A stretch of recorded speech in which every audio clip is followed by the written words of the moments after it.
Welcome to Icon India Aspirants. Good evening everybody. Icon India IAS Academy ఆధ్వర్యంలో group 1 group 2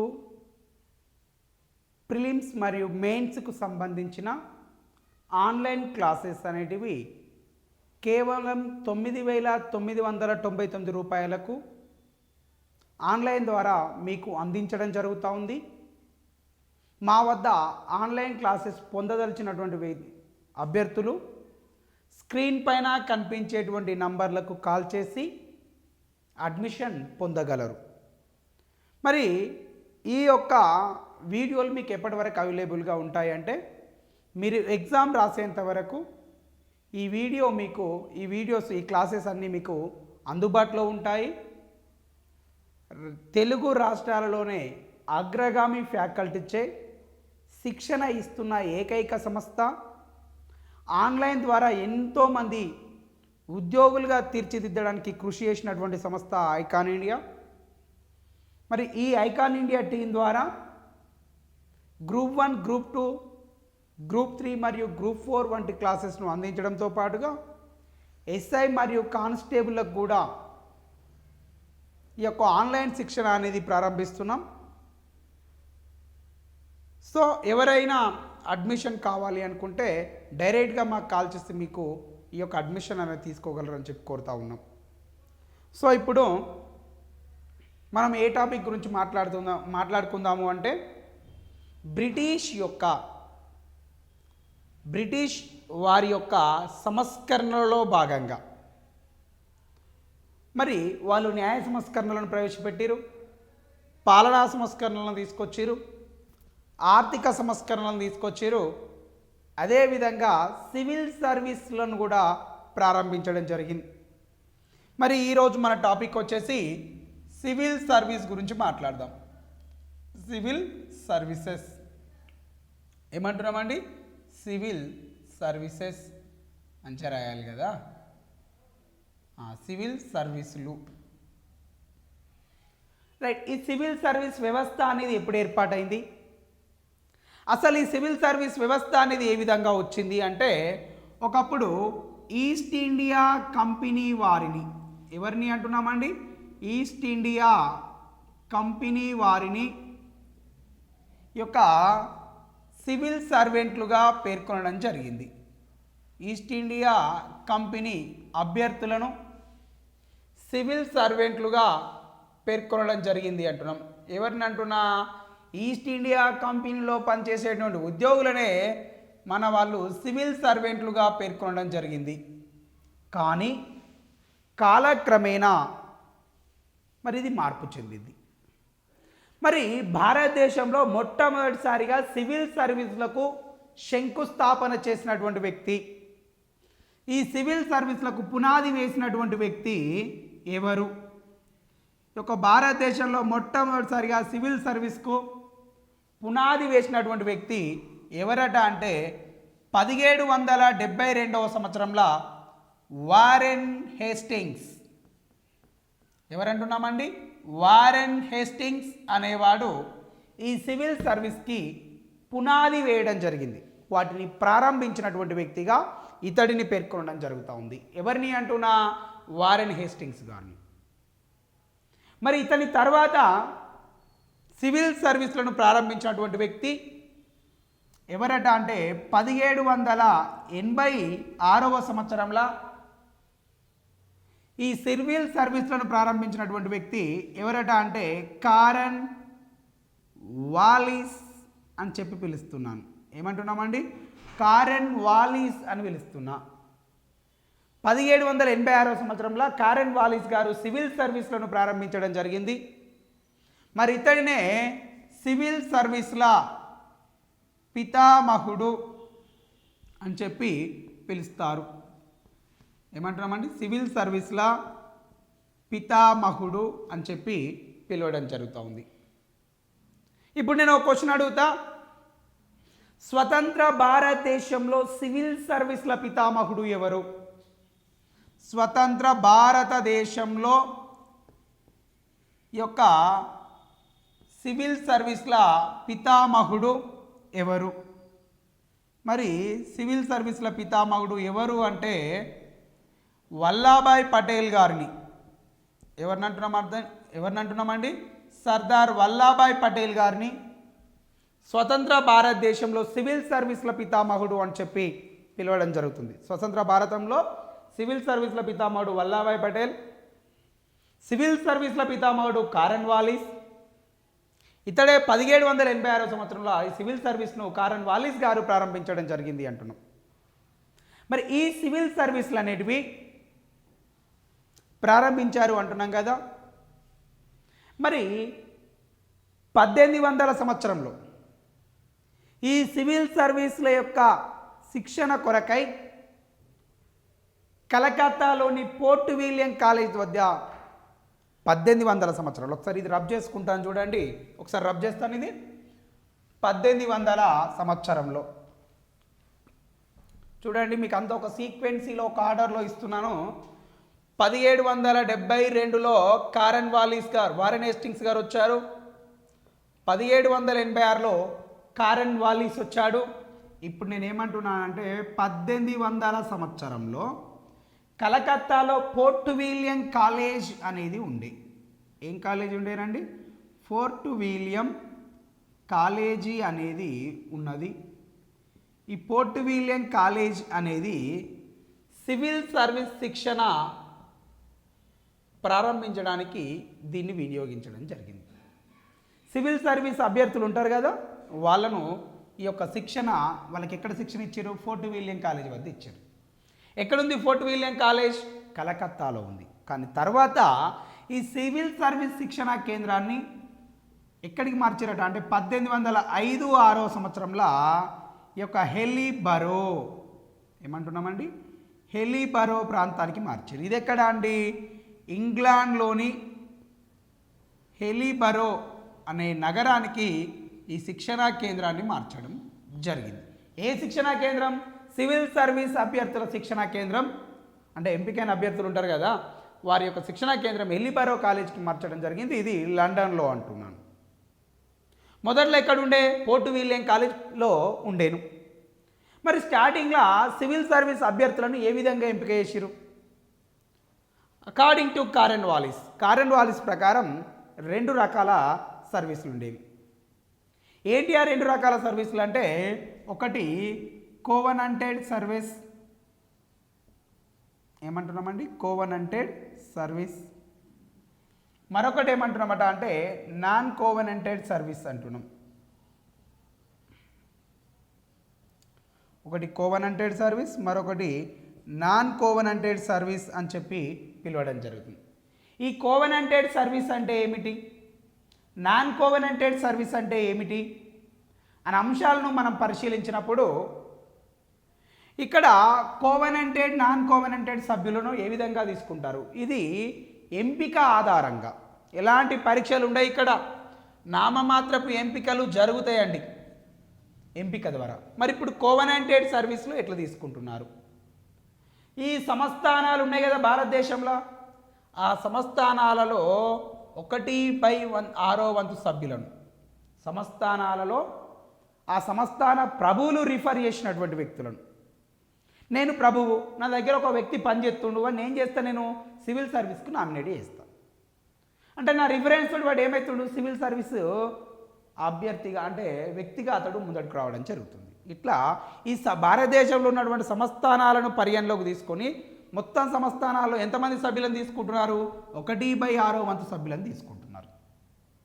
మరి ఇక్కడ non కోవెనెంటెడ్ service అభ్యర్థులు అంటే British కంపెనీకి గవర్నర్లు ఉన్నారు కదా, ఆ గవర్నర్ల యొక్క రిఫరెన్స్ ద్వారా వచ్చినటువంటి వ్యక్తులు. అంటే ఇక్కడేమో సంస్థానాధీశుల రిఫరెన్స్ వల్ల వచ్చినటువంటి వ్యక్తులు, ఇక్కడేమో ఈ యొక్క గవర్నర్ల రిఫరెన్స్ ద్వారా వచ్చినటువంటి వ్యక్తులు. వీళ్ళను మనం ఏం చేస్తున్నామండి? సివిల్ సర్వీసు అభ్యర్థులుగా అంటే సివిల్ సర్వీసు ఉద్యోగులుగా వీళ్ళని తీసుకోవడం జరుగుతుంది ఇట్లా రిఫరెన్స్ల ద్వారా. నెక్స్ట్ ఇంకేమంటున్నామట అంటే, మరి సివిల్ సర్వీస్ వ్యవస్థలో ఎగ్జామ్లను ఎప్పుడు ప్రవేశపెట్టిరు? అసలు భారతీయులకు ఎప్పుడు ప్రవేశం కల్పించారు? 1833 సంవత్సరంలో చార్టర్ చట్టం అనేది రావడం జరిగింది అంటున్నాం. ఎప్పుడు అంటున్నామండి? 1833వ సంవత్సరంలో ఏ చట్టం వచ్చిందంటున్నా? చార్టర్ చట్టం అనేది రావడం జరిగింది. ఏ సంవత్సరంలో వచ్చిందండి? 1833వ సంవత్సరంలో చార్టర్ చట్టము అనేది రావడం జరిగింది. మరి 1833లో వచ్చినటువంటి చార్టర్ చట్టం ఈ యొక్క సివిల్ సర్వీస్ పరీక్షలను నిర్వహించాలి అని చెప్పింది. ఈ యొక్క 1833లో వచ్చినటువంటి చార్టర్ చట్టం ఏం చెప్పిందట అంటే ఈ చార్టర్ చట్టం సివిల్ సర్వీస్ యొక్క పరీక్షలను నిర్వహించాలి అని చెప్పి పేర్కొనడం జరిగింది. ఏమంటున్నామండి? సివిల్ సర్వీస్ పరీక్షలను నిర్వహించాలి అని చెప్పి ఈ చార్టర్ చట్టం అనేది పేర్కొనడం జరిగింది అంటున్నాం. నెక్స్ట్ ఇంకేమంటున్నామట అంటే మరి ఈ సివిల్ సర్వీస్ అభ్యర్థులకు ఎగ్జామ్ను ఎప్పుడు ప్రవేశపెట్టారు అంటే ఇక్కడ పరీక్షలు నిర్వహించాలని 1833వ సంవత్సరంలో చార్టర్ చట్టం పేర్కొన్నది. మరి ఈ చార్టర్ చట్టం అనంతరం మనకు లార్డ్ హర్జింట్ అనేవాడు ఏం చేసిండండి? లార్డ్ హర్జింట్ అనేవాడు ఈ సివిల్ సర్వీస్ పరీక్షలను ఆంగ్ల భాష తప్పనిసరి చేసిండు. లార్డ్ హర్జింట్ అనేవాడు ఏ భాషను తప్పనిసరి చేసిండమ్మా? ఇంగ్లీష్ భాషను ఇక్కడ తప్పనిసరిగా ప్రవేశపెట్టిండు. ఎవడు? లార్డ్ హర్జింట్ అనే వ్యక్తి. మరి అంతకుముందుకు ఏ భాషలు ఉండే? గ్రీకు మరియు లాటిన్ అనే భాషలు కనిపించేవి. అంతకుముందుకు గ్రీకు మరియు లాటిన్ భాషలు కనిపించేవి. తర్వాత వచ్చినటువంటిదే ఇంగ్లీష్ భాషను తప్పనిసరి చేసినటువంటి వ్యక్తి ఎవరంటున్నామండి? లార్డ్ హర్జింట్ అని చెప్పి పిలుస్తూ ఉన్నాం. మరి సివిల్ సర్వీస్ ఉద్యోగాలలో భారతీయులకు అవకాశం కల్పించినటువంటి చట్టం ఏది? ఈ సివిల్ సర్వీస్ ఉద్యోగాల్లో భారతీయులకు అవకాశం కల్పించింది ఏదట అంటే 1853 చార్టర్ చట్టం. ఏమంటున్నామండి? 1853 చార్టర్ చట్టం ఎవరికి అవకాశం కల్పించింది? భారతీయులకు అవకాశాన్ని కల్పించింది. అప్పటిదాకా ఇందులో భారతీయులకు అవకాశం ఉందా? లేదే. ఎవరికి ఉంది మరి అవకాశం? ఆంగ్లేయన్స్కి మాత్రమే ఉండేది. మరి కోవెనెంటెడ్ సర్వీసులు కావచ్చు, నాన్ కోవెనెంటెడ్ సర్వీస్లో కావచ్చు, ఈ గ్రీకు లాటిన్ భాషలు ఉన్నప్పుడు మరి భారతీయులకు అవకాశాలు సృష్టించబడలేదు. మరి 1833 చార్టర్ చట్టం ద్వారా మాత్రమే భారతీయులకు అవకాశాలు అనేవి కల్పించడం జరిగింది. అప్పటిదాకా భారతీయులకు అవకాశం లేదు. మరి 1833వ సంవత్సరం చార్టర్ చట్టం ప్రకారం పరీక్షలను తప్పనిసరి చేసిరు అంటే ప్రవేశ పరీక్షలు ప్రవేశపెట్టిరు. మరి చార్టర్ చట్టం 1853 ప్రకారం భారతీయులకు అవకాశం కల్పించారు అంటున్నాం. మరి దీని ప్రకారమే అంటే దీని అనంతరం 1859వ సంవత్సరంలో 1859వ సంవత్సరంలో సివిల్ సర్వీస్ పరీక్షలకు సంబంధించిన గరిష్ట వయో పరిమితి ఎంత ఉండే? ఇప్పుడు 23 సంవత్సరాలుగా ఉండేనండి. అంటే గరిష్ట వయో పరిమితిని చూపించడం జరుగుతుంది. వయో పరిమితి ఎంత అంటున్నా? 23 సంవత్సరాలు. ఏ సంవత్సరంలో? 1859 సంవత్సరం నాటికి గరిష్ట వయో పరిమితి సివిల్ సర్వీస్ పరీక్షను అటెండ్ చేయాలంటే గరిష్ట వయో పరిమితి ఎంత ఉండాలి? 23 సంవత్సరాలు ఉండాలి. ఇది 1860వ సంవత్సరంలో గరిష్ట వయో పరిమితిని ఎంత చేసిరట అంటే 22 సంవత్సరాలకు కుదించడం జరిగింది అంటున్నాం. ఏంటి? 22 సంవత్సరాలకు కుదించడం జరిగింది అంటున్నాం. అవునా? మరి 1861వ సంవత్సరంలో సివిల్ సర్వీస్ను అంటే ఇక్కడ దీని పేరు అప్పటిదాకా కోవెనెంటెడ్ సర్వీస్, నాన్ కోవెనెంటెడ్ సర్వీస్ ఉండే కదా. ఇప్పుడు దీన్ని ఏం చేసిరట అంటే ఇండియన్ సివిల్ సర్వీస్గా నామకరణం చేసారు, పేరు మార్చారు. అప్పటిదాకా కోవెనెంటెడ్, నాన్ కోవెనెంటెడ్ సర్వీస్గా ఉండే. కానీ 1861వ సంవత్సరంలో ఇది ఏమన్నారండి? ఇండియన్ సివిల్ సర్వీస్గా పిలవడం జరిగింది అంటున్నాం. అవునా? నెక్స్ట్ మరి ఇట్లా భారతీయులకు అవకాశం కల్పించారు. ఏ ఒక్క భారతీయుడైనా సెలెక్ట్ అయిందా? ఎస్, ఒక అతడు సెలెక్ట్ అయ్యిండు. 1863వ సంవత్సరంలో 1863వ సంవత్సరంలో సత్యేంద్రనాథ్ ఠాగూర్, ఎవరంటున్నామండి? సత్యేంద్రనాథ్ ఠాగూర్ అనే వ్యక్తి ఈ యొక్క భారతదేశంలో మొట్టమొదటిసారిగా సివిల్ సర్వీస్కు ఎన్నికైనటువంటి వ్యక్తి. తొలి భారతీయ ఐసిఎస్ అధికారి ఎవరు? ఐసిఎస్కి ఎన్నికైన తొలి భారతీయుడు ఎవరు అన్నప్పుడు సత్యేంద్రనాథ్ ఠాగూర్. ఏ సంవత్సరంలోనండి? 1863 సంవత్సరంలో. మరి ఇతడు ఎవరి యొక్క సోదరుడుగా పేర్కొంటున్నాం? ఈయన రవీంద్రనాథ్ ఠాగూర్ యొక్క సోదరుడు, దేవేంద్రనాథ్ ఠాగూర్ యొక్క కుమారుడిగా పేర్కొంటున్నాం సత్యేంద్రనాథ్ ఠాగూర్ గారిని. ఎస్, ఆయన ఎప్పుడు ఎన్నికైండండి? 1863 సంవత్సరంలో ఎన్నికైండు అంటున్నాం. నెక్స్ట్, ఈ యొక్క సివిల్ సర్వీస్లో గరిష్ట వయో పరిమితిని తగ్గించారు అంటున్నాం. ఎక్కడికి తగ్గించారట అంటే 1878 సంవత్సరంలో. ఎప్పుడు అంటున్నామండి? 1878 సంవత్సరంలో సివిల్ సర్వీసు వయస్సును, గరిష్ట వయో పరిమితిని ఎంతకు తగ్గించారట అంటే 19 సంవత్సరాలకు వయో పరిమితిని కుదించడం జరిగింది. గరిష్ట వయో పరిమితి ఎంత చేసిరండి? ఈ యొక్క 1878 సంవత్సరంలో ఈ యొక్క ఎన్ని సంవత్సరాలకు కుదించారంటున్నా? 19 సంవత్సరాలకు కుదించడం జరిగింది. అవునా? మరి ఈ సివిల్ సర్వీస్ విద్యలపైన, అంటే ఈ సివిల్ సర్వీస్ ఉద్యోగాలపైన 1886 సంవత్సరంలో ఒక కమిషన్ వచ్చింది అంటున్నా. దాన్ని ఏమంటున్నామట అంటే ఐచిసన్ కమిషన్ అని చెప్పి పిలుస్తున్నా. ఐచిసన్ కమిషన్ ఎప్పుడు వచ్చింది అంటున్నా? 1886 సంవత్సరంలో ఐచిసన్ కమిషన్ అనేది రావడం జరిగింది. మరి ఈ ఐచిసన్ కమిషన్ అనేది వచ్చినప్పుడు భారత గవర్నర్ ఎవరు? అప్పుడు భారత గవర్నర్ ఎవరట అంటే లార్డ్ డఫ్రిన్ అని చెప్పి పిలుస్తూ ఉన్నాం. ఎవరంటున్నామండి? లార్డ్ డఫ్రిన్ అనేవాడు ఈ యొక్క ఐచిసన్ కమిషన్ వచ్చినప్పుడు గవర్నర్ జనరల్గా కొనసాగుతున్నాడు. మరి ఈ ఐచిసన్ కమిషన్ అనేది ఏం చెప్పింది? ఈ ఐచిసన్ కమిషన్ అనేది ఏం చెప్పిందట అంటే సివిల్ సర్వీస్ ఎగ్జామ్స్ అనేటివి లండన్లో నిర్వహించాలి, మరి మిగతా ఎగ్జామ్స్ అన్నింటినీ భారతదేశం మరియు లండన్ అనేది సంయుక్తంగా నిర్వహించాలి అని చెప్పి ఇక్కడ పేర్కొన్నది. ఏమంటున్నామండి? ఐసిఎస్ ఎగ్జామ్స్ అనేటివి ఎక్కడ నిర్వహించాలి అని చెప్పింది? ఈ యొక్క ఇంగ్లాండ్లో నిర్వహించవచ్చు అని చెప్పింది. మరి ఇదే సివిల్ సర్వీస్కి సంబంధించిన మిగతా పరీక్షలన్నింటినీ ఇండియా మరియు ఇంగ్లాండ్ అనేటివి సంయుక్తంగా నిర్వహించాలి అని చెప్పి ఇది ఒక నివేదికను సమర్పించింది. అవునా? నెక్స్ట్ మళ్ళీ ఏమంటున్నాను అంటే ఈ యొక్క సివిల్ సర్వీస్ సంస్కరణల పైన 1924 సంవత్సరంలో మళ్ళొక కమిషన్ వచ్చింది. అది విస్కౌంట్ లీ కమిషన్ అని చెప్పి పిలుస్తున్నా. ఏమంటున్నామండి? విస్కౌంట్ లీ కమిషన్ అనేది 1924 సంవత్సరంలో రావడం జరిగింది. ఏ సంవత్సరంలో అండి? 1924 సంవత్సరంలో విస్కౌంట్ లీ కమిషన్ అనేది వచ్చింది. ఈ కమిషన్ వచ్చినప్పుడు భారత గవర్నర్ ఎవరట అంటే లార్డ్ రీడింగ్ అని చెప్పి పిలుస్తున్నాం. ఏమంటున్నామండి? లార్డ్ రీడింగ్ అనేవాడు గవర్నర్గా ఉన్నాడు. మరి ఈ కమిషన్ ఏం చెప్పిందట అంటే సివిల్ సర్వీస్ ఉద్యోగాల్లో 50% మంది భారతీయులను తీసుకోవాలని చెప్పింది. దీని యొక్క నివేదిక ఏమంటుందండి?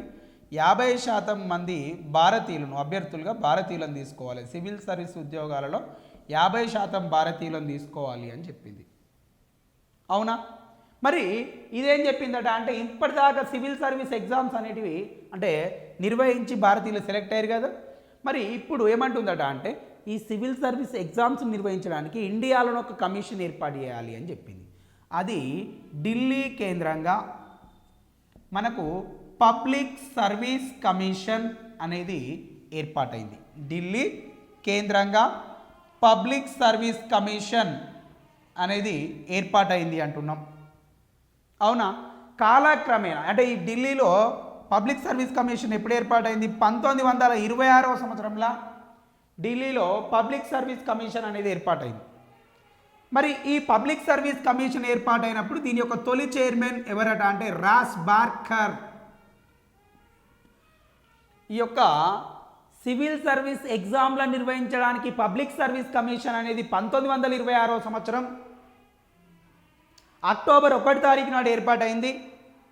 అలా ఏర్పాటైన తర్వాత దాని యొక్క తొలి చైర్మన్గా ఎవరిని తీసుకున్నారట అంటే రాస్ బార్కర్ అనే వాడిని తీసుకున్నారు అంటున్నా. ఈయన పబ్లిక్ సర్వీస్ కమిషన్ యొక్క తొలి చైర్మన్గా పేర్కొంటున్నా. ఓకేనా. మరి యూనియన్ పబ్లిక్ సర్వీస్ కమిషన్గా ఇది ఎప్పుడు ఏర్పాటైంది? 1950వ సంవత్సరంలో ఈ ఐసిఎస్ ఎగ్జామ్లో నిర్వహించే పబ్లిక్ సర్వీస్ కమిషన్ అనేది 1950లో యూపీఎస్సిగా ఏర్పాటు అవ్వడం జరిగింది అంటున్నా. యూనియన్ పబ్లిక్ సర్వీస్ కమిషన్ అని చెప్పి పిలుస్తూ ఉన్నాం. ఓకేనా. ఇట్లా ఈ యొక్క సివిల్ సర్వీస్ అనేది అంటే సివిల్ సర్వీస్ వ్యవస్థ అనేది రూపొందించడం జరిగింది అంటున్నాం. మరి ఈ సివిల్ సర్వీస్ ఎగ్జామ్స్ రాసి ఇట్లా ఉద్యోగాలు పొందాలి అని చెప్పి భారతీయులను ఎంకరేజ్ చేసినటువంటి వ్యక్తి ఎవరట అంటే లార్డ్ మేయో. ఎవరంటున్నామండి? లార్డ్ మేయో అనేవాడు భారతీయులను ఎంకరేజ్ చేయడం జరిగింది. అరే మీ బిడ్డ భారతీయులారా, మీరు సివిల్ సర్వీస్ ఎగ్జామ్స్ రాయాలి, దాంట్లో సివిల్ సర్వెంట్ అభ్యర్థులుగా ఉద్యోగులుగా మీరు వెళ్ళాలి అని చెప్పి పేర్కొన్న వ్యక్తి లార్డ్ మేయో. అవునా. మరి భారతదేశంలోనే సివిల్ సర్వీస్ ఎగ్జామ్లు నిర్వహించాలని చెప్పినటువంటి చట్టం ఏది? 1919 భారత ప్రభుత్వ చట్టం. ఏమంటున్నామండి? 1919 ఇక్కడ ఒకటి రాస్తున్నాను. 1919 భారత ప్రభుత్వ చట్టాలు. 1919 ప్రభుత్వ చట్టాలు, భారత చట్టాలు ఏం చెప్పినాయట అంటే భారతదేశంలోనే సివిల్ సర్వీస్ ఎగ్జామ్స్ అనేది కండక్ట్ చేయాలి అని చెప్పి ఇది సూచించడం జరిగింది. దీని ఫలితంగానే 1922వ సంవత్సరంలో మొట్టమొదటిసారిగా సివిల్ సర్వీస్ ఎగ్జామ్స్ అనేటివి ఇండియాలో కండక్ట్ చేయడం జరిగింది. ఇండియాలో మొట్టమొదటిసారిగా సివిల్ సర్వీస్ ఎగ్జామ్స్ ఎప్పుడు కండక్ట్ చేశారట అంటే 1922లో కండక్ట్ చేయడం జరిగింది. దేని యొక్క సిఫారసుల మేరకు? 1919 భారత ప్రభుత్వ చట్టాల యొక్క రిఫరెన్స్ మేరకు. ఇట్లా మనకి సివిల్ సర్వీస్ వ్యవస్థ అనేది కనిపిస్తుంది. మరి ఇందులో ఈ యొక్క గరిష్ట వయో పరిమితిని కుదించాలి అని చెప్పి పేర్కొన్నటువంటి వ్యక్తి ఎవరు? లార్డ్ లిట్టన్ అనేవాడు. స్టాట్యుయేటరీ అంటే చట్టబద్ధమైనటువంటి సివిల్ సర్వీస్ వ్యవస్థను ఏర్పాటు చేయడానికి కారణమైండు. ఎవరంటున్నా బేట? లార్డ్ లిట్టన్ అనేవాడు చట్టబద్ధమైన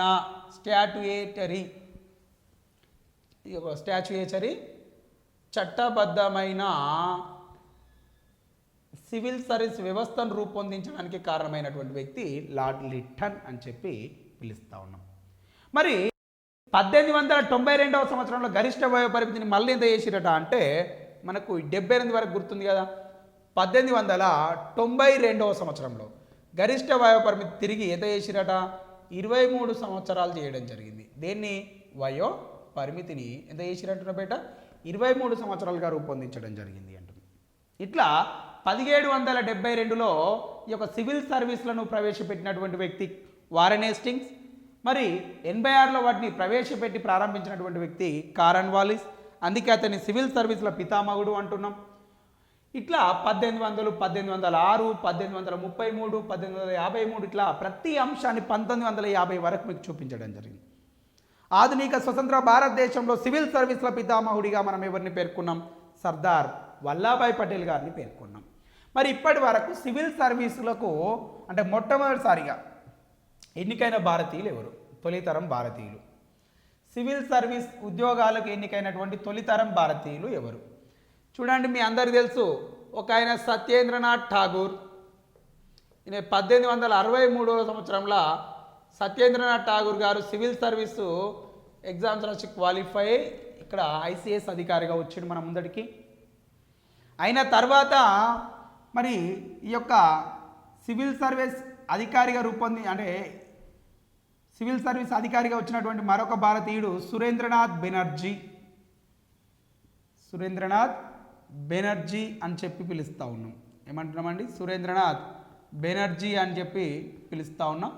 ఈయన 1869లో సురేంద్రనాథ్ బెనర్జీ గారు సివిల్ సర్వీస్ అధికారిగా రావడం జరిగింది అంటున్నాం.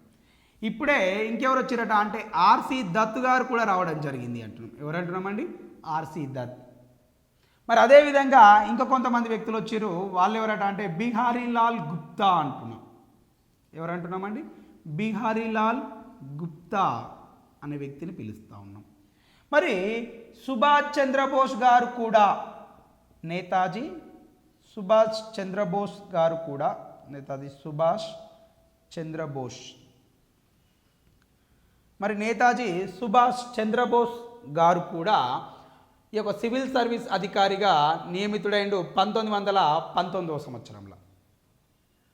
వీళ్ళు తొలితరం ఐసిఎస్ అధికారులుగా, ఫస్ట్ ఇండియన్ ఐసిఎస్ ఎంప్లాయీస్గా వీళ్ళని చూడడం జరుగుతూ ఉంటుంది. ఈ విధంగా మనకు సివిల్ సర్వీస్ అనేది వ్యవస్థ అనేది ముందడికి రావడం జరిగింది అంటున్నాం. ఇది బ్రిటిష్ యొక్క వలసవాద విధానాల్లో అవలంబించిన పద్ధతుల్లో న్యాయ సంస్కరణలు, పాలనా సంస్కరణలు, ఆర్థిక సంస్కరణలు, సివిల్ సర్వీస్ సంస్కరణల్లో భాగంగా ఇది ముచ్చటను మనం మాట్లాడుకోవడం జరిగింది. మిగతా టాపిక్లు అనేటివి తర్వాత కంటిన్యూ చేయడం జరుగుతుంది. ఈ విధంగా మనం సివిల్ సర్వీస్ వ్యవస్థను గురించి మాట్లాడుకున్నాం. చూడండి ఒకసారి మీకు రివైజ్ చేస్తాను మళ్ళీ. 1772లో వారెన్ హేస్టింగ్స్ వచ్చిండు, 1786లో కారన్ వాలిసు, 1800 సంవత్సరంలో ఫోర్ట్ విలియం కాలేజ్, 1805-6వ సంవత్సరంలో హెలిబారో కాలేజ్ అన్నాం. మళ్ళీ 1833 చార్టర్ చట్టం. ఈ 1833 చార్టర్ చట్టం ఏం చెప్పిందండి? భారతీయులకు అవకాశాన్ని కల్పించింది. ఇది 1833 చార్టర్ చట్టం ఏం చేసింది? భారతీయులకు అవకాశాన్ని కల్పించింది. ఒక చిన్న కరప్షన్ అండి. ఇంతకుముందు 1833 చార్టర్ చట్టం ఈ యొక్క సివిల్ సర్వీస్ అంటే ఉద్యోగాలను పొందడం కోసం ప్రవేశ పరీక్షలను ప్రవేశపెట్టిన చట్టం అని చెప్పినాం. కానీ 1833, అది కరప్షన్ చేసుకోండి, 1833 చార్టర్ చట్టం అనేది భారతీయులకు సివిల్ సర్వీస్ ఉద్యోగాలను పొందడానికి అవకాశం కల్పించింది. నెక్స్ట్ ఇంకేమంటున్నామట అంటే 1853 చార్టర్ చట్టం ఇదేం చేసిందట అంటే ఈ యొక్క సివిల్ సర్వీస్ ఉద్యోగాలు పొందడం కొరకై ప్రవేశ పరీక్షలను ప్రవేశపెట్టింది. ఓకేనా? 1833 చార్టర్ చట్టం భారతీయులకు అవకాశం కల్పిస్తే 1853 చార్టర్ చట్టం ప్రవేశ పరీక్షలను ప్రవేశపెట్టింది. ఈ అంశమే మనకు ఇటు కన్ఫ్యూజ్ అయ్యి ఇట్లా చెప్పినాము. ఒకసారి రివర్స్ అయింది, సెట్ చేసుకోండి. ఇకపోతే 1861లో ఇండియన్ సివిల్ సర్వీస్ అనే పేరును నామకరణం చేయడం జరిగింది. నెక్స్ట్ 1859 ఇక్కడ ఈ యొక్క గరిష్ట వయోపరిమితిని కుదించినాం. ఇకపోతే ఈ యొక్క 1862లో 61లో కూడా గరిష్ట వయోపరిమితిని కుదించినాం, 62లో కూడా వయోపరిమితిని కుదించినాం. 63వ సంవత్సరంలో సత్యేంద్రనాథ్ ఠాగూర్ గారు ఈ యొక్క సివిల్ సర్వీస్ అధికారిగా తొలి ఇండియన్గా రావడం జరిగింది. తర్వాత ఇకపోతే 1869లో సురేంద్రనాథ్ బెనర్జీ గారు ఐసిఎస్ అధికారిగా వచ్చిండు. ఆయనతో పాటు ఆర్సి దత్ గారు కూడా నియమితుడైండు. ఇకపోతే 1878లో ఈ యొక్క గరిష్ట వయోపరిమితిని 19 సంవత్సరాలకు కుదించడం. 1886వ సంవత్సరంలో హెచ్ఈసన్ కమిషన్ వచ్చింది. 1892లో ఈ యొక్క సివిల్ సర్వీస్ వయస్సును మళ్ళీ 23 సంవత్సరాలకు పెంచినాం. ఇకపోతే 1919వ సంవత్సరంలో మనకు భారతదేశంలోనే ఎగ్జామ్స్ జరగాలని చెప్పి ఈ యొక్క 1919 ప్రభుత్వ చట్టాలు పేర్కొన్నాయి. ఫలితంగానే 1922లో ప్రవేశ పరీక్షలు తొలిసారిగా భారతదేశంలో జరిగినాయి.